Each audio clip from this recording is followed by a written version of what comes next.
You know what Alexa does? She makes life better by keeping you connected to what you care about. Like if you realize that you haven't talked to your mom in a few days, you just say, Alexa, call mom. Or if you need a reminder to drink water because you're awful about that, just say, Alexa, remind me to drink water every hour. Alexa even makes your home smarter by turning on lights and starting coffee. You just ask and she makes the day better. With Alexa, a voice is all you need. Hey friends, when you need your bank, Capital One is right in the palm of your hand, so you can check your balance, deposit checks, pay bills, and transfer money from your phone with a top-rated app. And when you're done banking, put it back in your pocket. A banking experience built around you and your life. This is Banking Reimagined. Get started online anytime. What's in your wallet? Capital One, N.A., member FDIC. Hello, friends. It's Chuck here on a Saturday. I just had my bowl of cereal. I just watched my morning cartoons. And now I'm slogging into the studio to intro my pick for the Saturday Select for March 12, 2015, How Tea Works. It's a really good one. Who doesn't like tea, right? Give it a listen. Welcome to Stuff You Should Know, a production of iHeartRadio's How Stuff Works.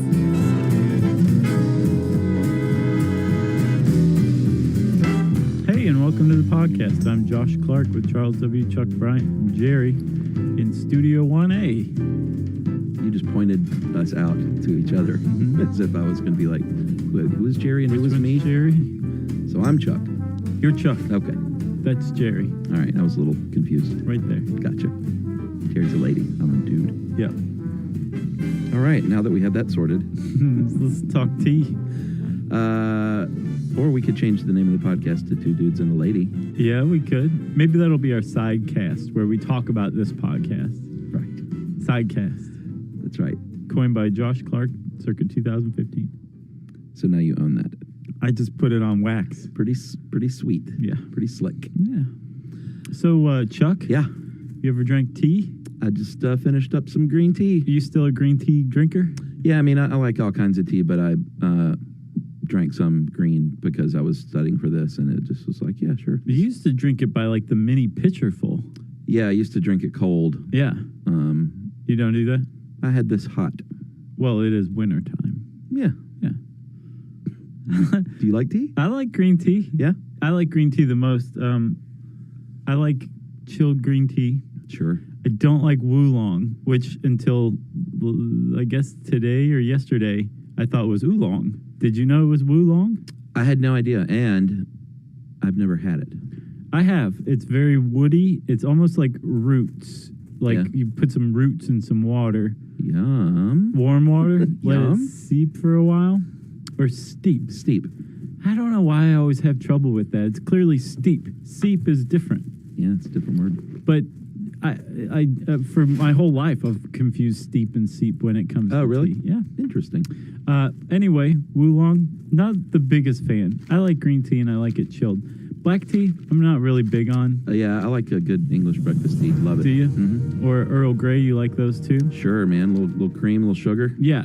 And then, of course, you've got your herbal teas. Like, yeah, I don't like those. Oh, you don't? No. I've been drinking Celestial Seasonings Tension Tamer. So that's not actually tea, right?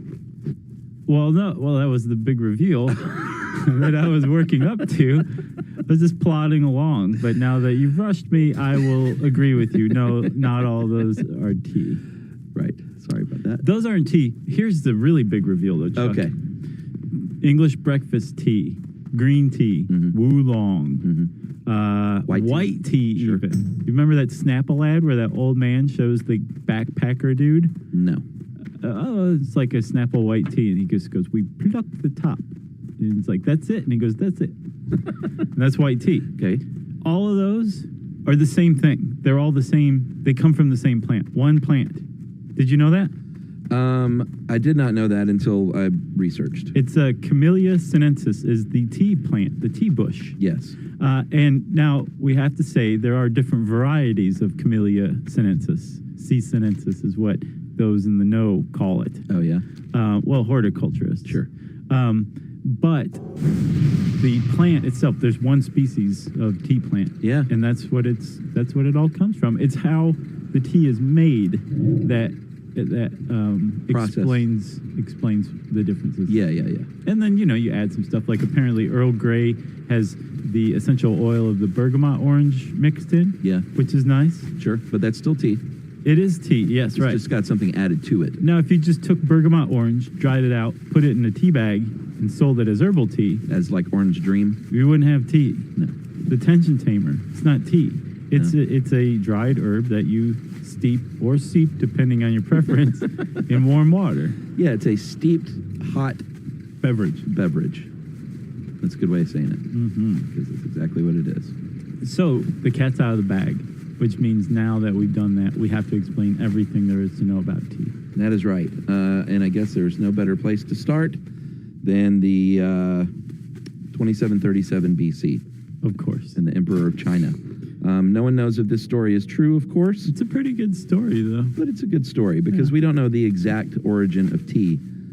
It's been around for a long time, but some people say Chinese Emperor Xin Nung, who ruled about 5,000 years ago, was traveling through China, and he was big into sanitation. Yeah, smart guy. Like boil your water kind of sanitation. This is thousands of years before germ theory, Yeah, totally. which is a couple hundred years old. I wonder what led him to that conclusion, which was spot on. I don't know. We can get in the Wayback Machine and ask him. Nah, that's all right. Okay. It's a lot of fuel for that just one question. But it's a pretty good question because, yeah, you're right. It's spot on. How do you know that boiling water kills germs if you don't know what germs are? Exactly.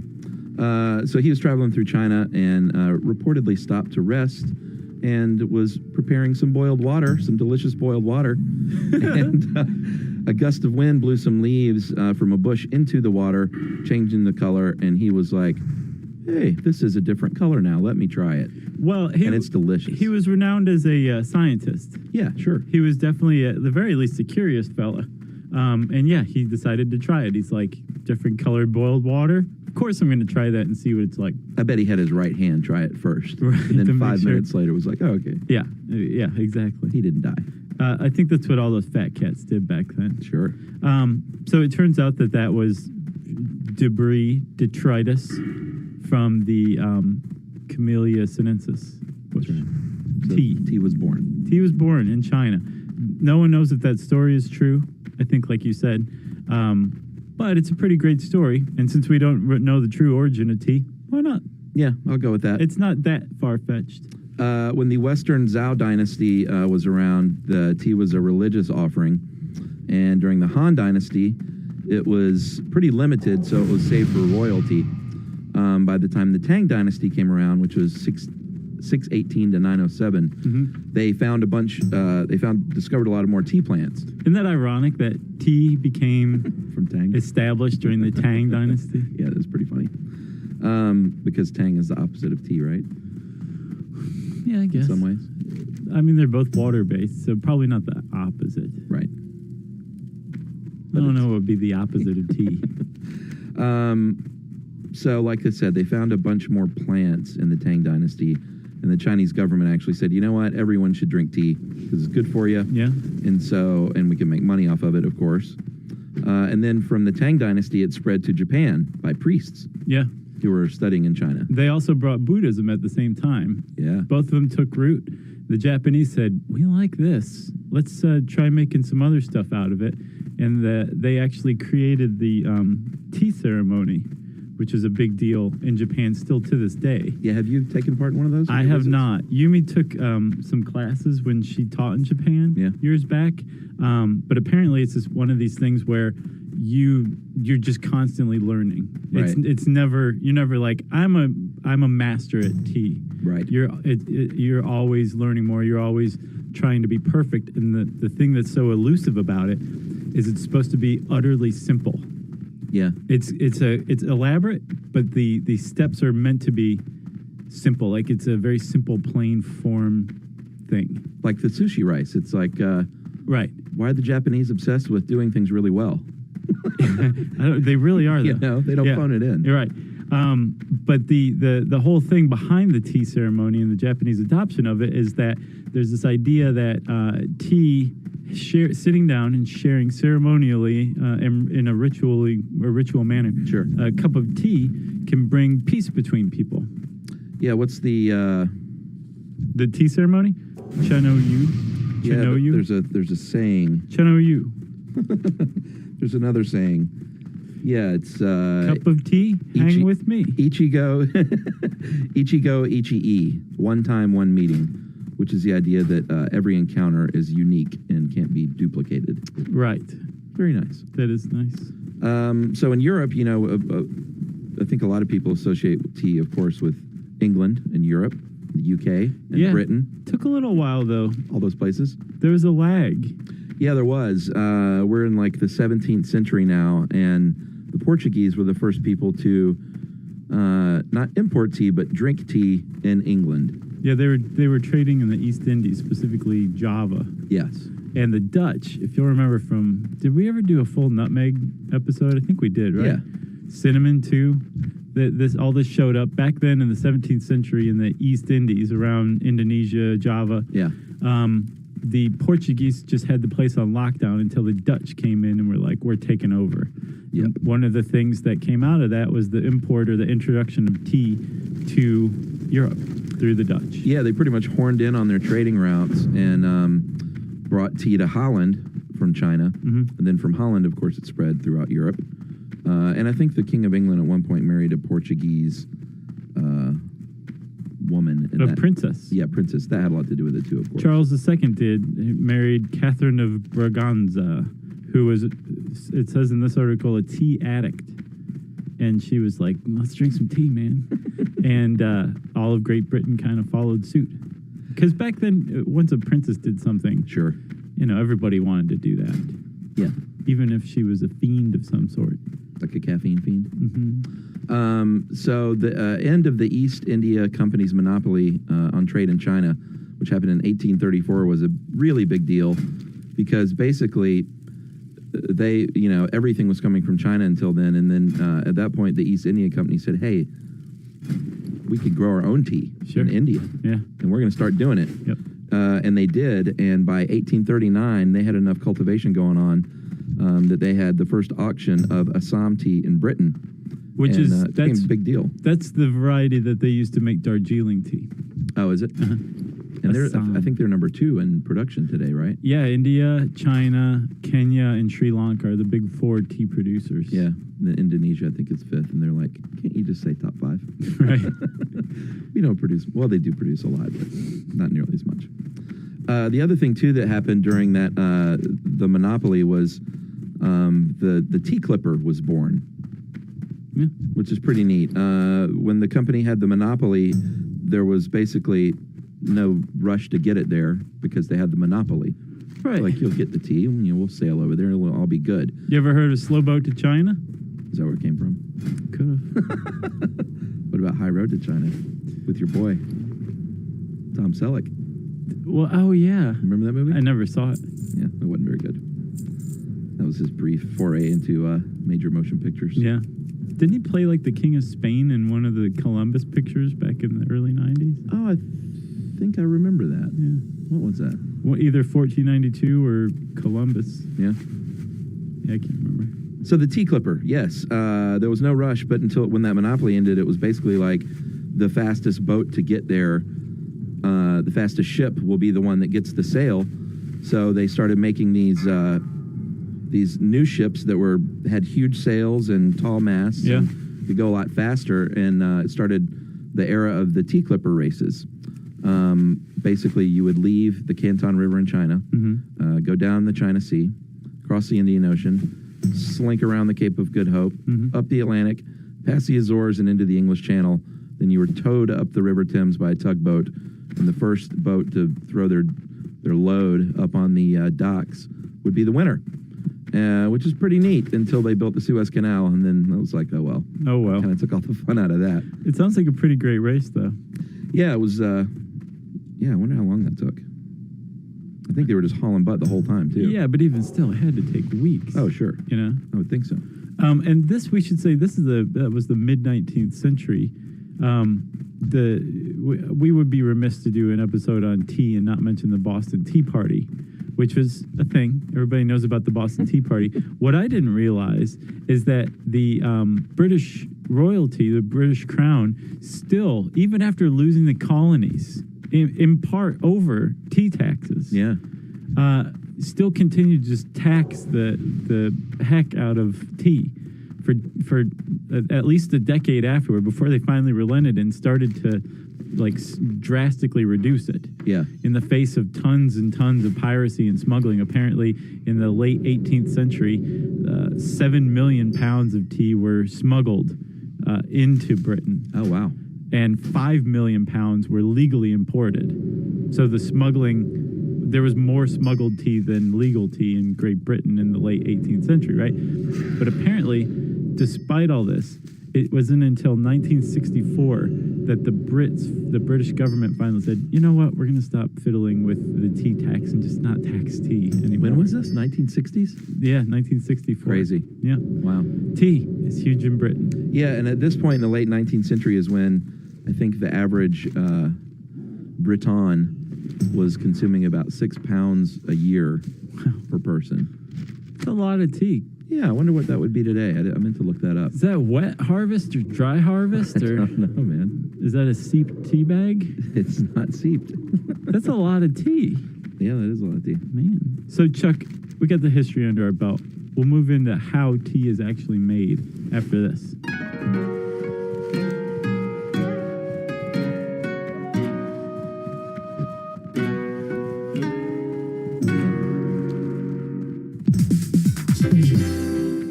Hey, everybody out there that wears underwear. It's already the holiday season. Can you believe that? I cannot. This year's the weirdest on record, Chuck, which is why MeUndies is here to finally make the year comfortable. That's right. We're here to relax this year, everyone. 2020 demands it, and it also demands some of those MeUndies. That's right. And MeUndies is now saying holidays welcome with some of their amazing holiday designs, which are beautiful, cute, and as comfortable as ever. That's right, and they have a great offer right now for Stuff You Should Know listeners. Any first-time purchasers will get 15% off and free shipping. And MeUndies also has their problem-free philosophy, which is if you're not satisfied with any product for any reason, they're going to refund it or exchange it. No caveats, no questions. So, to get your 15% off your first order and free shipping, go to meundies.com/stuff. That's meundies.com/stuff.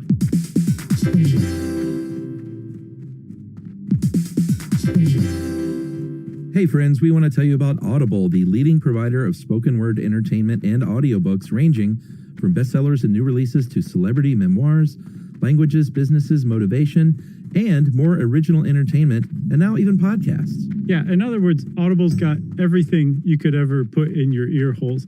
And they've just launched their newest plan, Audible Plus. And get this, right now is the best time to try Audible, because with Audible Plus, you're getting the best offer of the year. Only $4.95 a month for your first 6 months. That's right, and after your first 6 months, it's still only $7.95 a month. To download and stream thousands of all-you-can-listen audiobooks, originals, and podcasts, all included in the Audible Plus plan. That's right, so just visit audible.com/SYSK or text the letters SYSK to 500-500. Again, friends, that is audible.com/SYSK or just text SYSK to 500-500.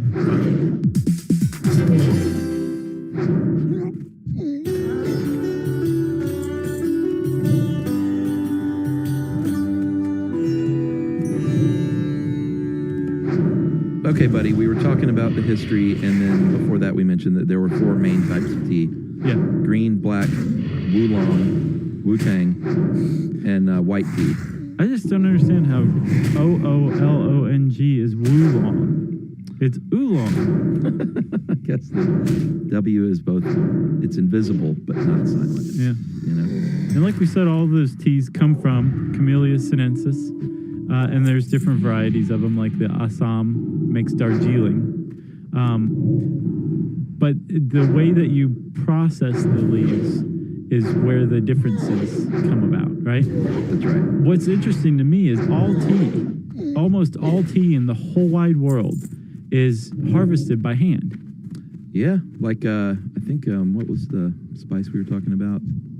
Nutmeg? Saffron. Saffron. Yeah, I think nutmeg too. When did we talk about saffron? I think I mentioned it in the cinnamon podcast. It's expensive because it can only be hand harvested. Right. And anytime you're involving people, it's going to cost more than some big stupid machine that can do tons of it at once. And that is certainly the case with tea because there are only a couple of harvests a year. The first flush in the early spring, the second flush in the summer, and they really care for the tea plant. They pick and prune at them year round. Yeah. But they only choose a couple of leaves from each plant when they're actually harvesting. Yeah, so they're the top 2 leaves and the bud in between them. That's your tea. Everything else is just basically the home for the tea that's harvested, like the rest of the plant. Yeah. This huge, enormous plant, bush, shrub, is just there to sprout out these little bits, and the little sprouts are the tea that we drink. That's amazing. And that's all the tea. That's the oolong, that's the black tea, that's the white tea, that's the green tea. That's all of them. It's from these shrubs, just the top 2 little leaves and the bud. That's right. And from there, once they're picked by hand, they are taken to the factory, which is on the plantation, because something starts happening as soon as you pick it, and that's called oxidation. Yeah. And oxidation needs to be very controlled because it's not necessarily a bad thing, because it actually is partially why you get certain varieties of tea. Right, yeah. Depending on the kind of tea you want, you either want oxidation or you want to prevent oxidation. And we should probably say oxidation basically is when any kind of molecule, but specifically an oxygen molecule, or O2, interacts with something like the metal in a car, the inside of an apple, the leaf off of a tea shrub. Once the oxygen interacts with it, it starts a chain reaction inside where these oxygen molecules that have 2 unstable or unpaired electrons, once the oxygen interacts with some other atoms in the cells of these things, it robs those atoms of their electrons, right? Because it wants to pair up. When it does this, it starts the process of oxidation. Yeah, which is actually John Fuller, our old buddy, wrote this one, and he's a big tea guy. Big. And he still is.